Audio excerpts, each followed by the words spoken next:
મૂડી નથી બની રહી?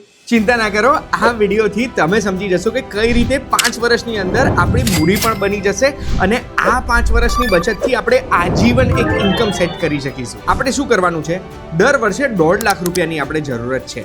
આ 1.5 લાખ રૂપિયા ભેગા કરવા માટે આપણે એક રિકરિંગ ડિપોઝિટ ખોલાવી શકીએ છીએ. એસઆઈપી હું એટલે નથી કહેતો કારણ કે એસઆઈપીમાં રિટર્ન્સ ફિક્સ નથી હોતા. રિકરિંગ ડિપોઝિટમાં આપણને ખબર છે કે વર્ષના અંતે આપણી જોડે 1.5 લાખ રૂપિયા હશે. હવે આ 1.5 લાખના ટાર્ગેટ સાથે આપણે રિકરિંગ ડિપોઝિટ ખોલાવવાનું.